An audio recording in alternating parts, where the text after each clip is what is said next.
Yorana, cette vidéo traite du thème de l'environnement numérique de travail pour l'école polynésienne.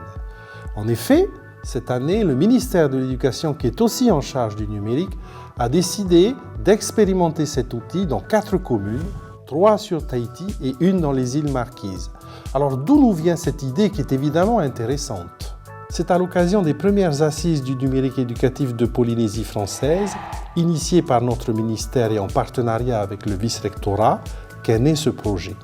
Elles se sont tenues au mois de mars dernier et elles ont permis à l'ensemble des acteurs engagés dans et avec l'école de redéfinir la politique éducative du pays en matière de numérique éducatif.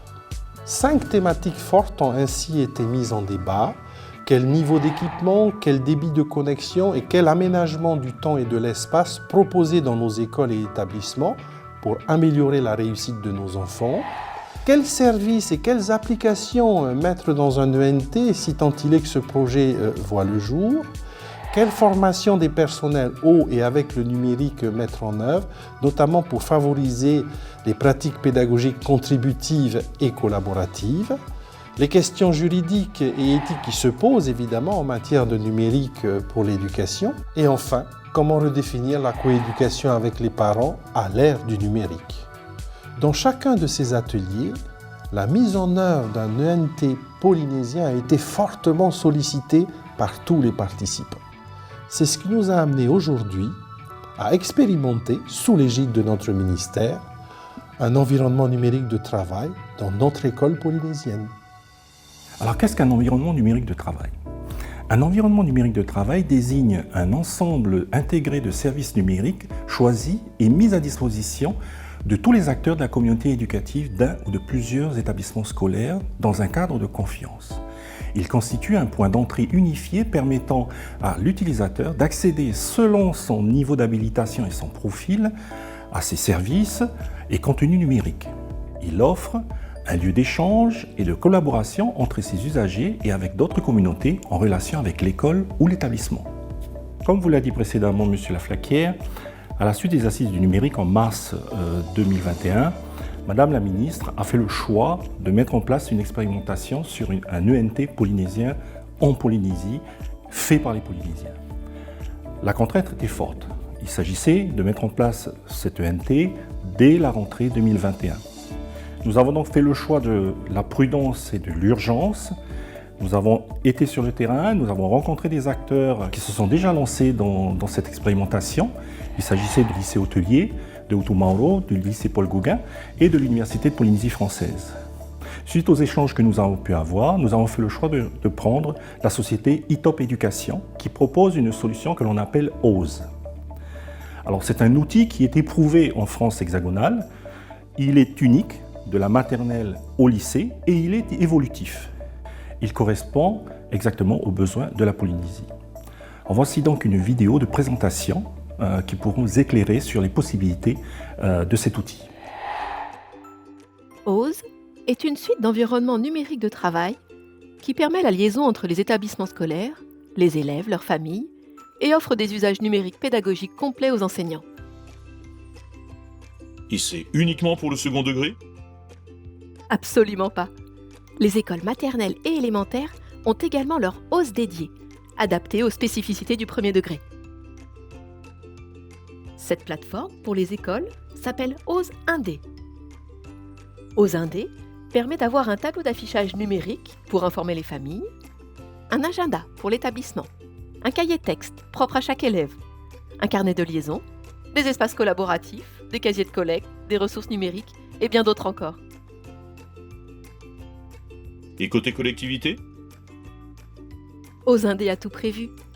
Grâce aux espaces d'échange et de diffusion d'informations, pour le périscolaire par exemple. La mairie peut ainsi communiquer auprès de chaque école ou sur l'ensemble des écoles de son territoire.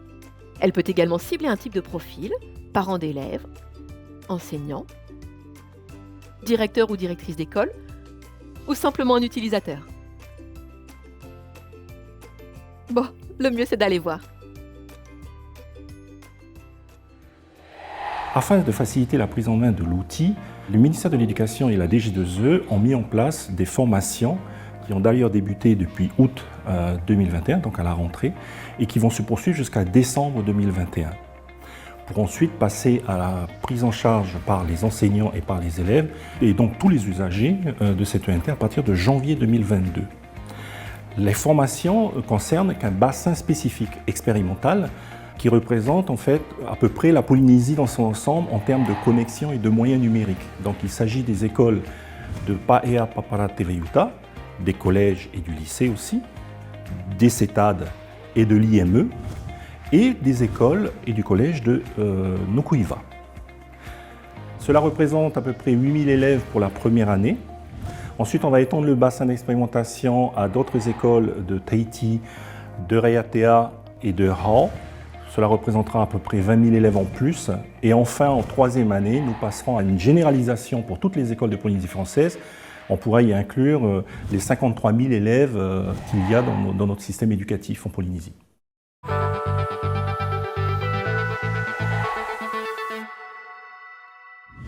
Le NT polynésien, c'est un outil au service de la réussite de tous les élèves puisqu'il favorise l'accessibilité au numérique. C'est un levier qui permet d'accéder au savoir et au savoir-faire scolaire, notamment dans le cadre de la continuité pédagogique par exemple. Et c'est également le moyen de gérer l'hétérogénéité des élèves, la diversité des élèves et de leurs besoins, en y répondant avec des moyens plus appropriés. Il réduit également la fracture numérique et sociale entre les élèves et il permet de lever les obstacles que peuvent rencontrer les élèves en situation de handicap ou de difficulté. Évidemment, l'accessibilité au numérique n'est possible que si les écoles disposent d'une connexion Internet suffisante. Je pense par exemple à certaines îles où le maillage numérique est insuffisant et si les élèves disposent de matériel informatique, smartphone, tablette ou ordinateur. L'accessibilité au numérique est donc essentielle dans la construction d'une école inclusive et c'est également un incubateur de nouvelles pratiques éducatives et pédagogiques. Alors l'ENT oblige le professeur à changer sa manière d'enseigner et cela passe aussi par un aménagement différent de sa classe, voire de créer des situations d'apprentissage qui peuvent se réaliser en dehors de sa classe, c'est-à-dire dans la cour de l'école ou bien au préau. Alors en tant qu'enseignant, il est nécessaire de se tourner vers des pratiques pédagogiques innovantes, telles que la classe inversée, où l'enfant est pleinement acteur de son savoir, avec l'utilisation des outils numériques qui vont lui permettre en fait de mener un travail collaboratif avec ses camarades. Cependant, toutes les tâches ne peuvent être réalisées avec le numérique, notamment la production d'écrits, où la dimension humaine est primordiale. L'interprétation du maître sera nécessaire en fait. Alors pour conclure, l'ENT est un outil extraordinaire qui place l'élève au centre de son apprentissage grâce à des pratiques innovantes et à l'utilisation des outils numériques. Mais nous ne devons pas perdre de vue la dimension humaine qui est nécessaire au développement personnel de chacun d'eux.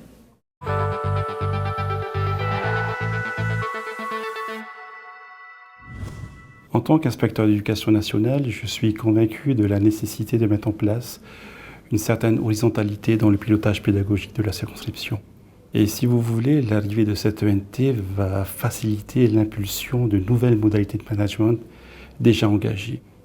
En premier lieu, il s'agit de faire le pari de l'intelligence collective, de permettre aux enseignants de réfléchir ensemble à des problématiques professionnelles, de prendre appui sur l'expertise développée par certains enseignants, de la mutualiser.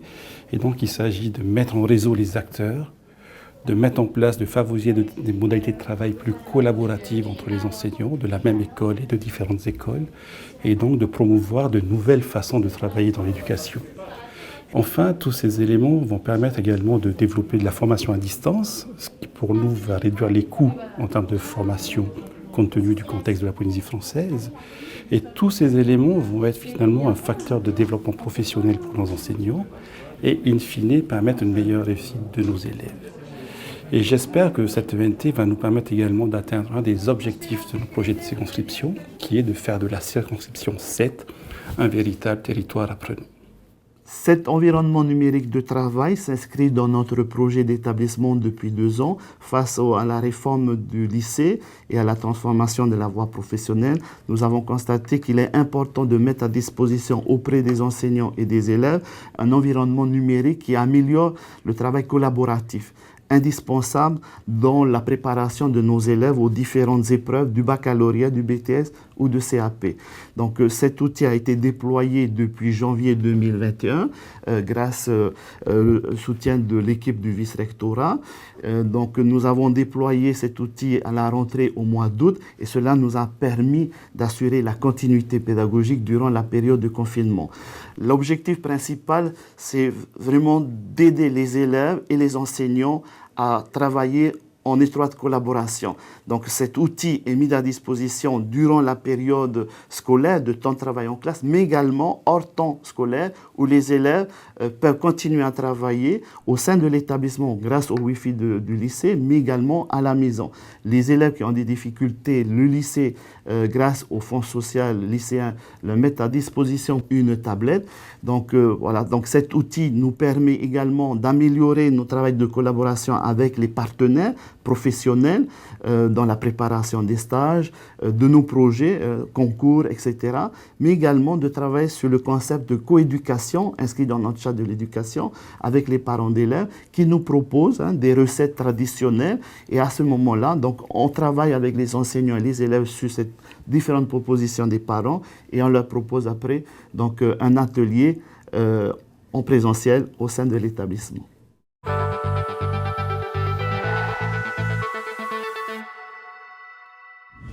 Donc sur OZ, j'ai trouvé une fonctionnalité qui est particulièrement intéressante, ce sont les parcours pédagogiques. Ils bénéficient d'une technologie qui s'appelle SCORM et qui permettent d'utiliser des modules complexes avec de la vidéo et aussi avec des questions-réponses que l'enseignant va recevoir. Je complète OZ par des éléments physiques, donc j'ai aussi un restaurant modélisé avec une imprimante 3D qui me permet de compléter ces modules. Et puis j'ai aussi un casque de réalité virtuelle qui me permet d'immerger les élèves dans les modules qu'ils viennent d'étudier. Et ça a été particulièrement intéressant pendant le confinement, puisque pendant le confinement, j'arrivais à distance à pouvoir immerger mes étudiants dans des concepts polynésiens en 3 dimensions.